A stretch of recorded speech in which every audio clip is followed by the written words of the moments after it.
Ladies and gentlemen, I'm happy to announce that we are going on Periscope Depth again with Scott Ritter. Scott, thank you so much for your time. And the very first question I want to ask you, how are you actually? I'm doing fine, thanks. Thanks for asking. How are you? I'm fine. Some pretty interesting events just have been recently, so you know what I'm talking about. So I feel great about all this actually. So um, okay, Scott, let's start from the hottest point, I guess. This situation about Kharkiv. So, how you see it? How you see the situation about Kharkiv?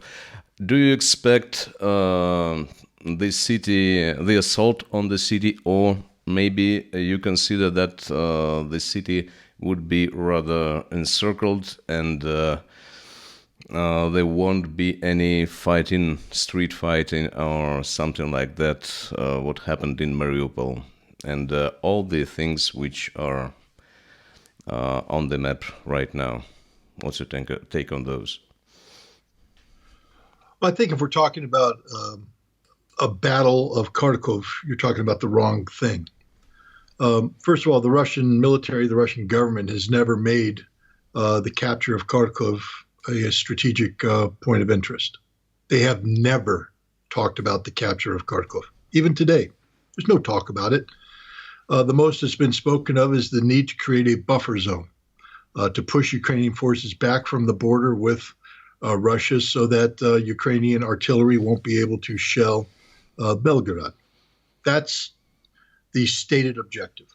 If you want to look at it from a broader perspective, you know, Russia has not been in the business since the earliest stages of this war of drawing big red arrows on a map in surrounding cities and capturing cities. That, of course, was something that was done in phase one, which was sort of a shock and awe phase of this conflict designed to get Ukraine to go to the negotiating table. But with the collapse of the Istanbul communique at the end of March, early April, you know, Russia transitioned into attritional warfare, where the goal and objective was to destroy the Ukrainian military. Straight up, that's what demilitarization is. There's been two objectives, demilitarization, denazification. None of those have an implied mission requirement of capturing major population centers. So when people speak of the capture of Kharkov, the capture of Odessa, the capture of this, the capture of that, you'll never find the Russian government making that statement. You'll never find the Russian military making that statement. This is speculation on the part of outside observers. The goal of the Russian military has, since the initiation of phase two, been very straightforward. The securing of the Donbass, and then later, when Russia annexed Kherson and Zaporizhia, the securing of those two territories as well, because they are now part of Russia, and Russia will secure Russia. There are no other Russian territories out there. No matter what you, me, anybody else might say about Kharkov, today it's a Ukrainian city, and the Russian government recognizes as such. Odessa is a Ukrainian city, and the Russian government recognizes it as such. So when we speak of military objectives, and I think we need to stop drawing lines and arrows towards Kharkov and reflect on what this war is about. At this stage, this war is about the destruction of the Ukrainian military. Now, what Russia has done in pursuing the creation of this buffer zone to secure Russia, again, look at the thematics here, is to open up a second front, so to speak. That what is the purpose of attritional warfare? It's to grind the enemy down to nothing. The goal is to reduce enemy combat capabilities so that they can no longer have effective resistance. That leads to the collapse of the enemy's ability to continue this war. Now, Russia has done this by through meat grinder operations that the Ukrainians have only willingly participated in. They've been sending their troops on suicidal assaults against prepared Russian defenses for some time now. And even when Russia attacks, it doesn't attack with big arrows. It attacks in small chunks where it uses its superiority and firepower to inflict massive casualties on the Ukrainians before occupying a village, a tree line, a canal. There's no big arrow drive on Berlin type thing going on here. It's merely an operation designed to grind the Ukrainian military down to nothing. Now, when you get the Ukrainians weakened along, for instance, the eastern line of contact from Kherson up into Lugansk and even into the northern part of Kharkiv, you stretch the enemy's defenses very thin. What was the purpose of opening up a second front?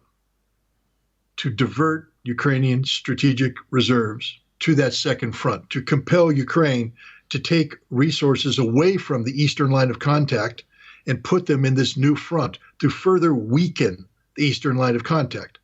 That's the equivalent of a meat grinder operation. You have weakened the enemy. And what does this do? It creates additional opportunities for Russian forces to continue their slow, methodical meat grinding advance, killing more Ukrainians than the Ukrainians can replace. They've opened up a second front now. All of Ukraine's strategic reserves are flowing into Kharkiv. As we speak, these reserves are being destroyed by Russian firepower, air power, artillery power, multiple launch rocket systems, ballistic missiles. And when they reach the front line, they're destroyed by Russian troops. Now, has Russia eliminated its ability to continue to create new fronts? No. As we speak, there's reports of tens of thousands of Russian troops massing outside of in the Sumy direction. What happens if Russia opens up a front there as well? Where does Ukraine get the resources to man that front? Who will they have to rob to send forces up there? What will they accomplish? They will further weaken Ukrainian forces. Is that it? When Russia sends troops up into Sumy, is that the end of the Russian offensive? No. Russia has more troops, and they'll send more troops in. Maybe they'll exploit a weakening of the Ukrainian forces in the Zaporizhia direction. Maybe they'll exploit a weakening of the forces in the Donetsk direction or Lugansk direction. And they'll exploit that. Now, what will Ukraine do? Divert resources. What happens when it runs out of resources? When there's nothing left? When Russia is broken through and there's no troops left to plug the gap? It's over for Ukraine. That's what's going on here. And when it's over for Ukraine, Russia gets to dictate the terms of conflict termination. And what those terms will be, we shall see. Maybe the political objective will be that Kharkiv becomes a Russian city, that Odessa becomes a Russian city. But these are not military objectives as stated by the Russian government right now. The military objective has been, is, and will continue to be the demilitarization of Ukraine. And that takes place when Russian soldiers kill Ukrainian soldiers or stretch them so thin that they can no longer resist effectively. That's what's happening in Kharkiv. Yes, but I ran into another question here. So, so sort of legal question. Okay, Ukraine is at the negotiation table with Russia, not negotiating, but signing up unconditional terms. With whom? Now, I don't think there is a recognized, from our side, the state leader. The Zelensky's presidential term is over. Well, what about a week ago or so? And who's going to sign these documents from the Ukrainian side? And it's really hard to imagine that Zelensky will be willing to do so himself, because that would make him effective immediately, well, a prisoner, and he would get to a court of law just for, well, what is considered to be what he's done. So, what do you think about that? And what would Western patrons of Ukraine, today's Ukraine, let Ukraine do that? maybe Russia will be forced to go forward, and forward with the political objection and military objection of demilitarization. Well, I think Zelensky's boxed himself into a corner. He's made himself irrelevant from the Russian perspective. He refuses to negotiate in good faith. He puts forward unrealistic expectations. He's holding a fake peace conference in Switzerland without Russia's participation. How can you even begin to talk about this without Russian participation? And so what the Russians are doing is creating a political environment that makes Zelensky dispensable, disposable, desirable to be removed. Look, I have a personal issue with anybody, Russian, American, European, interpreting the Ukrainian constitution for the Ukrainian people. That's just me personally. I think, only Ukraine gets to determine who their president is. It's nobody else has a say. But that doesn't mean that Russia can't get engaged in political warfare, which is what Russia's doing right now. Russia's raising questions. I think Russian President Vladimir Putin said the same thing I said. He said it's the Constitution of Ukraine makes it clear you can't have presidential elections during a martial law. But he said that doesn't mean that Zelensky is automatically extended as president. So he's throwing uncertainty into the mix. I think the goal of Russia in this instance is to delegitimize Zelensky in the eyes of not only the Ukrainian people but their Western sponsors, their Western allies, so that Zelensky is removed from power. What the political endgame in Ukraine will be, who knows? I think at the end of the day, a surrender is going to happen regardless of who's there. And if it comes down to it, did the Soviet Union need Adolf Hitler's signature on the surrender documents in Berlin? No, he was dead. They needed General Krebs. And if General Krebs wasn't there, they'd have taken General X, General Y, or General Z. It didn't matter. They were going to take somebody, sit them down, sign the document, and the war was going to end. When it comes time, when the military objective of demilitarization has been achieved, when Ukraine can no longer resist, when there is collapse on the front lines, somebody in Ukraine will sit down and sign a document. It doesn't matter who. And it's really a waste of time for any of us to sit here and speculate about what name will be. Did General Krebs turn around and govern post-war Germany? No. A new political process took place. Who will govern post-war Ukraine? Probably not anybody affiliated with the Ukrainian government today or the Ukrainian military today. More than likely, it might be somebody affiliated with the Ukrainian government that existed prior to the events of Maidan, whether that is a former prime minister, a former president, or a former member of parliament, we don't know. But it won't be anybody affiliated with Zelensky. The West doesn't get a vote. The West is irrelevant. They can have as many Switzerland conferences as they want. It just doesn't matter. Russia's not in the business of allowing the West or Zelensky to dictate the terms of conflict resolution. Russia has very clear objectives. Vladimir Putin and the Russian government have not shied from these objectives at all. Demilitarization, denazification. We're reaching the end game of this conflict. We're reaching the point where it'll become militarily impossible for Ukraine to continue to resist.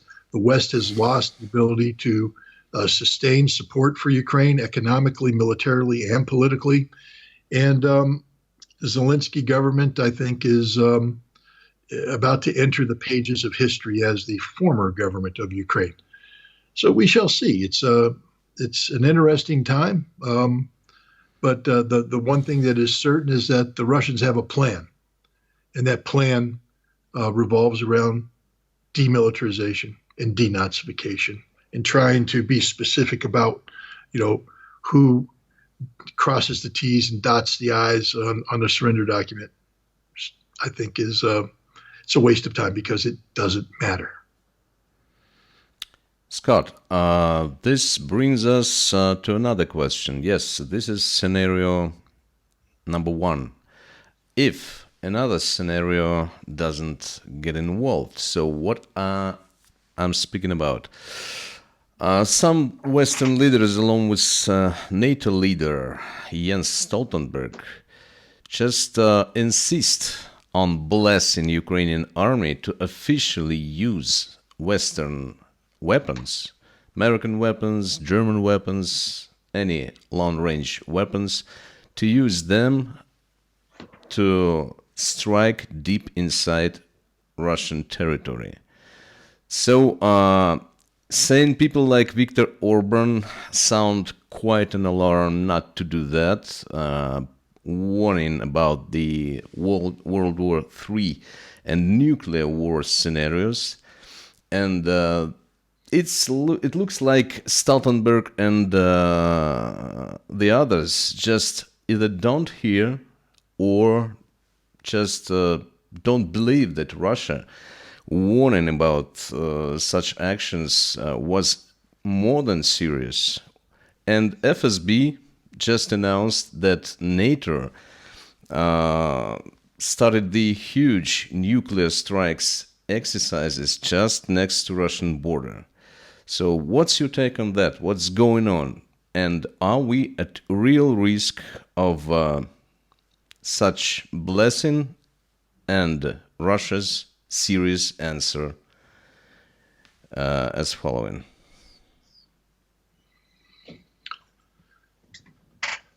When Russia initiated its military operation in Ukraine, it specifically called it and referred to it as a special military operation. That implies something different than war, total war. Let me just take a step back. Russia is a mature nation, a responsible nation, a realistic nation. I don't believe Russia is in a situation where if Ukraine were to use long-range NATO weapons against Russian targets, that Russia collapses, folds, quits, surrenders, etc. Russia knows what war is, and Russia will deal with these situations as they arise. So, I don't fear the defeat of Russia. If Ukraine were to use weapons of this nature, remember this, I just want to remind everybody watching this, Russia's been blowing the living hell out of Ukraine using similar weapons now for 2.5 years. Has Ukraine surrendered? Has Ukraine been defeated? Russia's destroyed the Ukrainian, energy complex. Is the war over? Russia's blown up Ukraine's industrial infrastructure. Is the war over? Russia's blown up rail lines, bridges, oil depots. Is the war over? No, it's not. So people who are sitting there getting nervous about Ukraine now attacking Russia, it complicates the war. But you're at war. And at some point in time, when you go to war against somebody and they are backed into a corner, they will do that which is necessary from their perspective to survive. And you will pay a price. If Russia doesn't want to be attacked by Ukraine using Western-provided weapons, they shouldn't have started this conflict to begin with, because this was an inevitable outcome. This was always going to happen. I happen to believe that Russia is a nation that tragically, but necessarily can absorb these attacks and still prevail. And again, I just remind people, look at the damage that's been done to Ukraine, and they're still there, fighting, resisting. This isn't going to be the end of Russia, and I think it's a waste of time for Russians to speculate about this from a military perspective. Politically, it's different because Russia has said this is a special military operation, and Russia has excluded certain targets from strike because they said we are not at war. Russia's always made this about liberation of the Donbass, of now the new Russian territories. They've never made it about the destruction of Ukraine. If Ukraine decides to strike Russia, then the goals and objectives of Russia might necessarily change. And Russia will strike a different set of targets because Russia isn't going to absorb a Ukrainian attack without there being severe consequences for Ukraine. The question now is, will Russia allow this to, again, I just remind your audience, Russia is on the verge of winning this conflict. And Russia wins this conflict by preventing this conflict from expanding into a broader conflict with NATO. If you think that a war with NATO, and I know there's a lot of people out there who, NATO's a paper tiger, NATO's this, NATO's that, NATO can't do this. Look, I'm not here to extol the virtues of NATO. NATO has a lot of problems. But if you don't think NATO can bring harm to Russia, then you don't know what you're talking about. NATO has a serious quantity of long-range precision strike weapons that can strike deep into the side of Russia and hurt Russia badly. That doesn't mean Russia's defeated. But, Russia has, for the most part, not suffered the consequences of total war. Yes, Belgorod has been shelled. Yes, the cities in the Donbass have been shelled. Yes, some oil facilities around Russia have been struck by drones. That's not total war. Total war is when death and destruction rains down on the cities and factories inside Russia. That hasn't happened. If you go to war against NATO, it will happen. Guaranteed. That doesn't mean that Russia doesn't hurt NATO. Of course Russia will hurt NATO. Russia will respond in kind. But it's a new kind of conflict that will not end quickly and may not end in anybody's advantage. Because at that point, it becomes an existential conflict for both Russia and NATO. Winner take all. That means the loser will use what? Nuclear weapons. And we all die. So for everybody out there who's saying, well, if Ukraine does X, Y, and Z, Russia will do this in return, I don't necessarily know if that's true. Because Russia's job is to win this conflict, bring an end to this conflict without expanding the conflict. If the decision is made to expand the conflict, that's a NATO decision, not a Russian decision. Russia's shown a great deal of patience, understanding. People criticize the Russian government, say, oh, it's weak. So many red lines have been crossed. Weak. Every Russian that wakes up this morning in a city that is blessed with peace and prosperity, how weak is the Russian government? What do you want? Total war? Do you want to wake up with the apartment building next to you blown up, with your mother, father, sister, brother dead, your job no longer existing because a missile blew up your factory? You don't want that. So stop talking as if you do. Stop talking as if the consequences here won't be severe for Russia, because death will rain down on your cities. It doesn't mean you're defeated, but it means your life changes dramatically. You don't want that. Your government has been very, very responsible in managing the provocations of the West. Very responsible. Just think back in time. Where were you in the fall of 2022 when Igor Strelkin and everybody else is saying that Putin should be shot, Shoigu be shot, everybody should be shot because they betrayed the Russian people, allowed the Ukrainians to come in and take Kharkiv and Kherson. Oh my God, the right bank of Kherson has fallen to the Ukrainians. It's all over. It's not over. It just began. It just began. Oh my God, the counteroffensive, they're going to come in, they're going to split off Crimea and it's all going to be over. Oh, they're going to blow up the Kerch Bridge. Oh, they're going to do this. Oh, they're going to. It doesn't matter because the Russian government has been calm throughout. Calm throughout. When did you see Putin panic? You've seen Stoltenberg panic. You've seen every Western leader panic. When did you see Putin panic? Never. When did you see Shoigu panic? When did you see Gerasimov panic? Never. Why? Because they know what the objective is. They know where they're going. They love Russia more than those Russians who are demanding a Russian retaliation love Russia. Because Putin and the Russian leadership loves Russia so much that they're willing to suffer minor embarrassments of so-called red lines being crossed, then sacrifice their country just to score some cheap political points. Because once you go to war with NATO, everything fundamentally changes. Everything fundamentally changes. This is a point I try to make over and over again. I caution NATO not to fight Russia because I believe that NATO doesn't have the military capability to defeat Russia using conventional weapons, that the NATO armies are not capable of doing that. But never once have I implied that NATO lacks the ability to bring death and destruction on Russia. NATO does. And I'm talking about conventional weapons. I'm not talking about nuclear weapons. I'm talking about long-range strike. You can make fun of Germany all you want. If Germany unleashes 1,000 long-range precision strike Taurus missiles against Russia, that will hurt Russia severely. There will be harm brought to Russia, economic harm. Is this what Russia wants? The answer is no, of course not. So Russia is winning the war in Ukraine. This war has become more than just a battle on Ukrainian soil, but a battle of geopolitical consequence, where the collective West is trying to strategically defeat Russia, and Russia is trying to prevent that strategic defeat from happening without expanding it into a broader conflict. I have confidence in the Russian government that they will not fall victim to the provocations of the West. I don't have confidence in the Western government that they will avoid provoking Russia. But let's put this in perspective. Jan Stoltenberg, how much power does Jan Stoltenberg have on a scale of 0 to 10?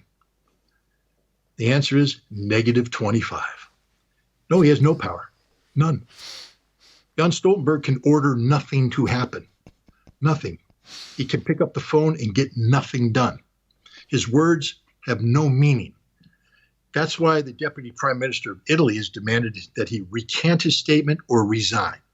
Because NATO, the Deputy Prime Minister of Italy pointed out, is a consensus-driven organization where the Secretary General has no power, no ability to impose his will on anybody. So his words are not just meaningless, they're undermining the authority of NATO, further splitting NATO apart. You have some nations like France who have now, there's talk that France will be sending trainers to Ukraine. Those trainers will come home in body bags. But is Russia really concerned about French trainers? The answer is no. The big scheme of things, no. Is Russia worried about anything that NATO can do in terms of intervening inside Ukraine? The answer is no. Politically, yes, of course. But from a military standpoint, it doesn't change the military equation at all. All it does is change the nationalities that are printed on the body bags going home from the front line. That's it. I think people need to have confidence in the Russian leadership. And I think that confidence was expressed in the most recent election, where 88% of the eligible electorate, 77% of whom participated in the election, said, we support Vladimir Putin. And you see changes taking place in Russia today that reflect the strength of that mandate. The cleaning up of some corruption in the Ministry of Defense, certain domestic political realignments that are taking place. These are things that can only be done by a government secure in the knowledge that the vast majority of the Russian people back them. And I believe the vast majority of the Russian people back Vladimir Putin. And I believe that Vladimir Putin will do what is necessary, not only to have Russia win in the special military operation, but survive intact. And that is more important in many ways than actually winning. I mean, winning, of course, is of utmost importance. But do you want a Pyrrhic victory? Do you want to say we won while everything is destroyed? Russia is blessed with peace and prosperity, blessed with a thriving economy, blessed with cities that are growing, that are building, and that have not been destroyed. Russia knows what it's like to have enemy forces ravage their cities, destroy their economy. It took Russia decades to rebuild from that. Decades. Today, Russia is rebuilt. Why would you throw it away just to score some cheap political points against Ukraine and the collective West? It makes no sense.